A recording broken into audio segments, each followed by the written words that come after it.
Welcome back to the beginning prior to my awakening. I'm your host, Mental Stimulate, the Divine Empress. I want to take a moment and just share some things that were on my heart. You can call this a sort of interlude to the story. Late last night, I found myself up late, reflecting on things that seemed to replay in slow motion. Pain that sometimes have a tendency to bubble to the surface. Some even hitchhike hiking on the back of situations that previously brought pain.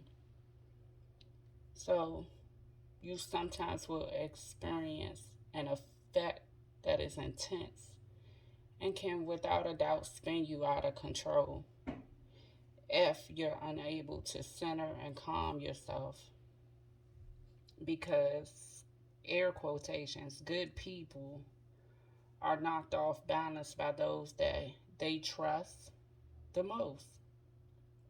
It's always the ones whom you hold at such high regard, the ones whose motives are hidden behind a fake smile, a loving embrace, words of admiration. But you can always find true intentions and ill will in the midst of what's deemed as, say for instance, a bad joke. Folks laughing with you, but really they're laughing at you, unbeknownst to you. Lost in those eyes is full of deceit and envy. I don't know about nobody else, but I have found in a lot of instances I was taken aback when true intentions are finally revealed. There's nothing that someone can do to you that the Most High isn't going to reveal. Now, when it's revealed, you may not like what you see and it might hurt gravely, but there's always something to be learned from these things. They're never to break you, they're to build you. Anyway, lots of times when I finally seen people's true intentions, I've had to deal with pain that I, it's just hard to really explain because there's no pain like loving someone so deeply to where you be willing to give your right arm and then to just find out the ones you never expect will be gravely disloyal.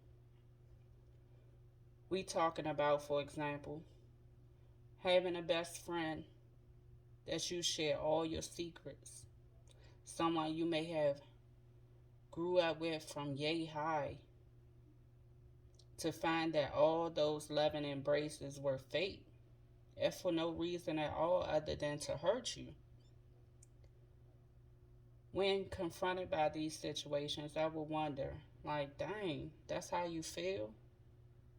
Very cold and hateful acts. Like, you couldn't just tell me how you feel or that you no longer cared to kick it with me.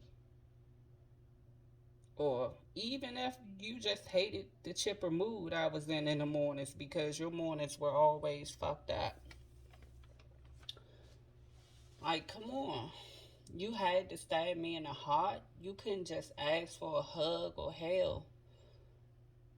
Just ask, how do you manage to have such great mornings?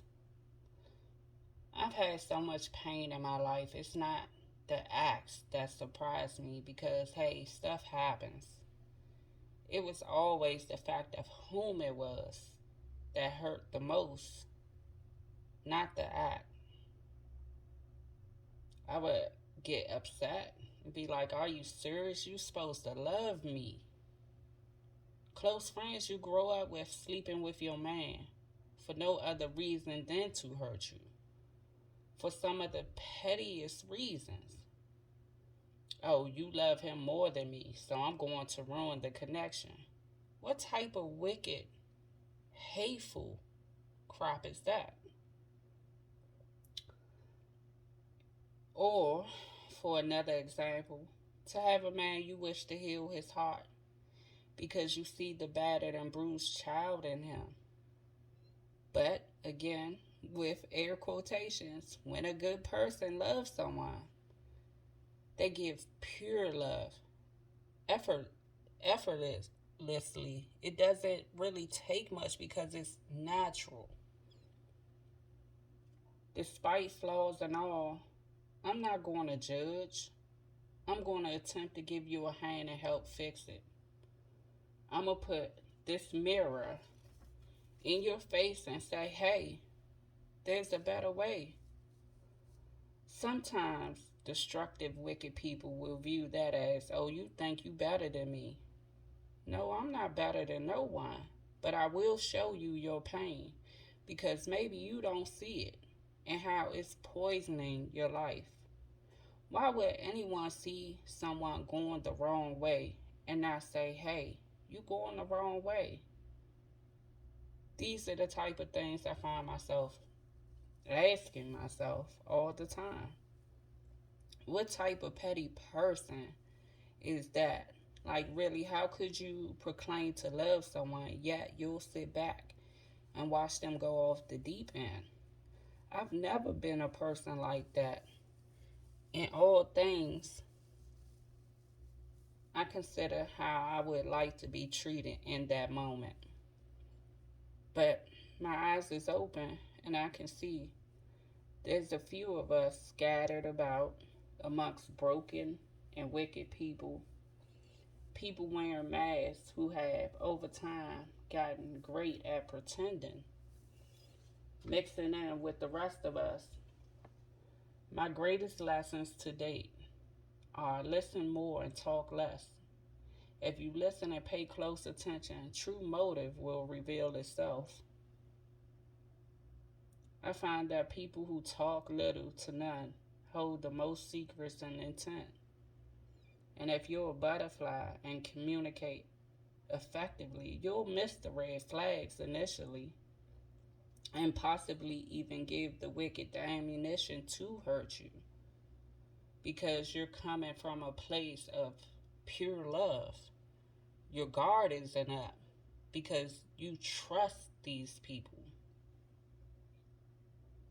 But our greatest tools in the line of the wicked is prayer, intuition, and discernment.